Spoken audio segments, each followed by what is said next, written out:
안녕하세요 여러분, 도캠입니다. 지난주 금요일날 이렇게 다우존스에서 3%, S&P 500에서 3.3%, 그리고 나스닥에서 약 4% 정도 하락하면서 주가가 이렇게 크게 하락했고, 어제인 월요일날에는 이어서 이렇게 1%가 추가로 하락했는데요. 폭락했을 때 대응을 하셨고, 반대로 상승했을 때는 조심하셨다면 지금과 같은 하락은 다시 한 번 더 좋은 기업을 사모을 수 있는 기회라고 생각이 됩니다. 그러나 그 와중에 여전히 조심해야 하는 기업이 있는데요. 그 기업은 제가 지난주에 추멸하기에는 너무나도 비싼 밸류에이션이라고 말씀을 드렸던 애플입니다. 그때 당시에 제가 자극적인 제목을 달아서 몇몇 분들의 아우성을 샀는데, 자극적인 썸네일이었다는 부분은 인정합니다만 썸네일이 충분히 끌리지가 않으면은 아무리 내용이 도움된다고 할지언정 추천이 되지도 않기 때문에 제가 할 수 있는 최선의 방법은 제가 분석해서 공유드리는 내용만큼은 열심히 분석을 하여 여러분들께 안전한 투자를 하는데 기여를 하는 것입니다. 물론 그 과정 속에서 수익을 조금 덜 볼 수도 있습니다.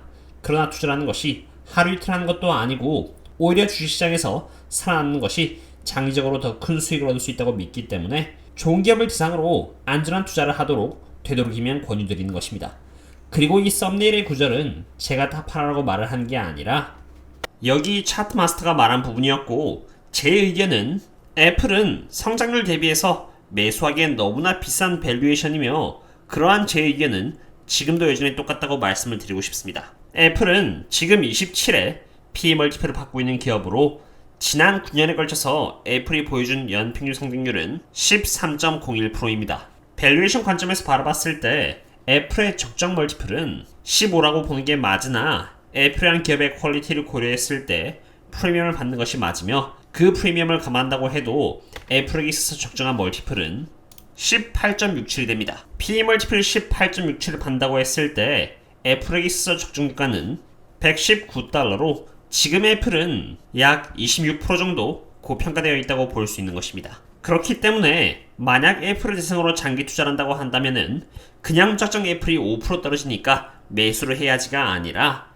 애플이라는 기업이 2022년에는 8.56%의 EPS 성장률, 2023년에는 5.47%, 그리고 2024년에는 7.89%의 EPS 성장률로 성장률이 과거 2021년 대비해서 이렇게 둔화될 예정이라는 것을 이렇게 많은 애널리스트들이 예상하고 있다는 것을 인지하고, 가급적이면 보수적인 기준으로 분할 매수를 하면서 모아나가는 것이 맞다고 생각합니다. 예를 들어서 애플의 멀티플이 이렇게 22.50이 돼서 137달러까지 떨어질 때 한번 분할 매수를 하고요. 130달러를 돌파해서 129달러가 됐을 때 또 약간의 부분을 분할 매수를 하고, 그럴 가능성은 꽤나 적지만 애플의 PE 멀티플이 16까지 떨어진다면은 정말 공격적으로 분할 매수를 한다는 시나리오를 잡는다면은 훨씬 안전하게 애플을 모아나갈 수 있을 것이라고 생각이 됩니다. 애플이 고평가를 받고 있으니 당연히 애플과 매우 큰 관련이 있는 TQQQ 또한 분할 매수를 섣불리 하면 안 될 것입니다. 참고로 멤버십을 대상으로 텔레그램을 통해서 소통을 하고 있는데요.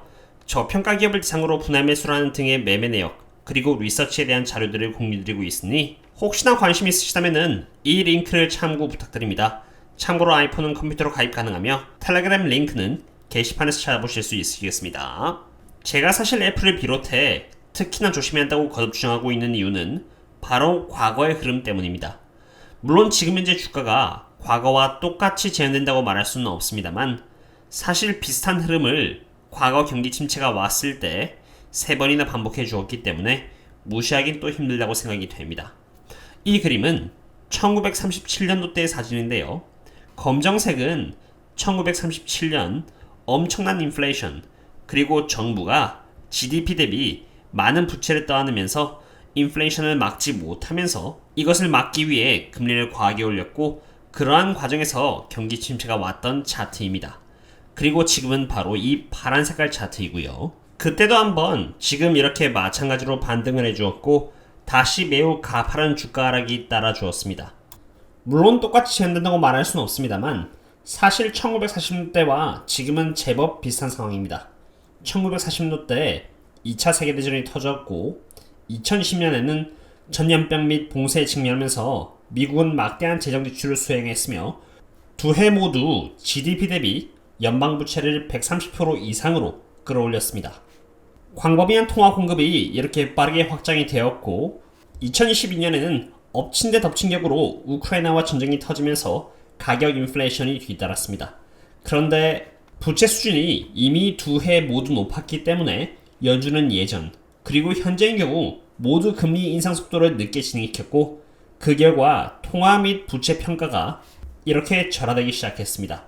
물론 1940년과 지금 현재 차이점도 있습니다. 첫 번째 차이점은 1940년대는 미국이 세계 GDP에서 차지하는 비중 면에서 떠오르는 강대국이었고 구조적으로 무역 흑자를 기록했다는 점입니다.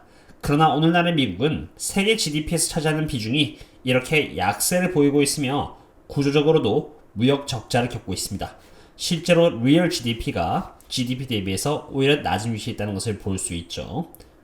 두 번째 차이점은 재정 지출의 생산성과 관련이 있는데요. 1940년대는 주로 산업 제조시설을 건설하고 상품을 조달하고 군인을 고용한 다음 귀국한 군인을 다시 교육시켜 노동력을 준비하곤 했습니다.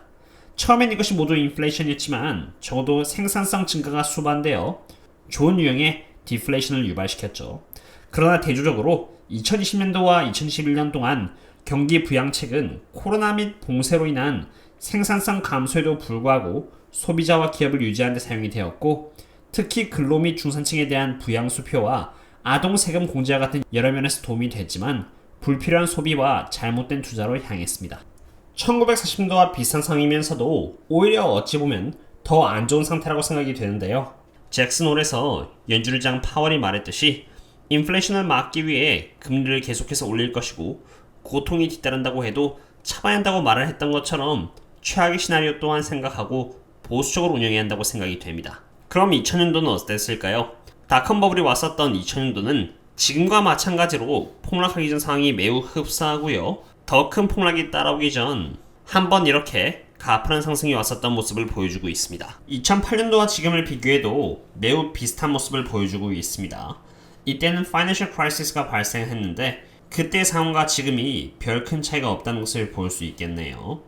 이러한 상황에서 적어도 제가 취하고자 하는 대응은 적어도 고평가 기업에는 되도록이면 투자하지 말자인 것과 저평가인 기업을 대상으로는 천천히 분할 매수하면서 수량을 모아나가되 원유 기업들은 가급적 기회가 될 때마다 모아나가자입니다. 그 이유로는 제가 이미 8월 1일날 돈을 벌 수 있는 엄청난 기회가 온다 반드시 봐야 하는 섹터란 영상에서 설명을 드렸듯이 에너지야말로 인플레이션을 해칭하는데 가장 좋은 섹터이고 누차 말씀드렸지만 전쟁이 끝난다거나 아니면 경기 침체가 온다고 해도 고유가에 대한 근본적인 원인이 해결되지 않는 이상 과거 1973년, 1980년, 그리고 1990년 원자재 가격이 역사가 보여줬듯이 잠깐 이렇게 하락한 뒤에 크게 반등을 해주었습니다. 그리고 그 근본적인 원인은 오랜 기간에 걸쳐 원유 기업을 대상으로 규제가 걸리면서 원유 기업들이 투자를 줄일 수밖에 없었고 그러한 과정에서 생산하고자 하는 목표치를 실제 생산량이 도저히 따라갈 수가 없는 상황에 처하게 된 것입니다. 이러한 상황은 전쟁과 같은 원타임 이벤트가 아닌 몇 년에 걸쳐서 나온 현상으로 인프라를 짓는데 3년에서 4년이 걸리는 만큼 제법 오랜 기간에 걸쳐서 지속될 수 있습니다. 실제로 전 세계에서 가장 많은 원유를 생산하는 기업으로 알려져 있는 아람코는 13밀리언 배럴을 하루에 생산하고 있었는데 사우디 왕자가 감산시키라는 명령과 함께 12.3밀리언 배럴을 하루의 생산량으로 잡았고 2025년이 되기까지는 그 이상의 증산은 어려울 것이라고 컨퍼런스 콜에서 확인까지 시켜주었습니다. 과거부터 계속해서 인플레이션을 대상으로 해칭하는 방법은 이렇게 원유 섹터라고 했고 설사 경기 침체 또는 전쟁이 끝난다고 해도 원유 섹터는 계속해서 강한 모습을 보여줄 것이기 때문에 기회가 된다면 매수하는 것도 좋은 선택이 되리라 생각이 됩니다. 저 또한 기회가 될 때마다 멤버십 분들과 함께 계속 모아나가고 있고 매매 내역을 공유해드리고 있기 때문에 좋은 참고가 되리라 생각이 됩니다. 오늘은 잭슨홀 미팅 후에 펼칠 수 있는 시나리오를 과거와 비교해가면서 알아보았고 설사 반등이 온다고 할지언정 가급적이면 애플 그리고 그와 연결되어 있는 TQQQ는 조심하면서 인플레이션을 대상으로 해칭할 수 있는 원유 섹터에 대해서 한 번 더 알아보았습니다. 애플은 너무 훌륭한 기업입니다만 가급적이면 고평가 때 피하라는 의미이지 아예 피하라는 의미는 아니기 때문에 스스로의 비중을 고려하시어 이미 너무 많은 돈이 투자되어 있다면 조심스럽게 만약 적은 돈이 투자되어 있다면 천천히 진입하시면서 기회를 엿보는 것 또한 좋은 방법이 되리라 생각합니다. 오늘의 분석은 여기까지 하도록 하겠고요. 그럼 다음에 또 다른 분석과 함께 찾아뵙도록 하겠습니다. 그럼 다음에 또 만나요. See you later.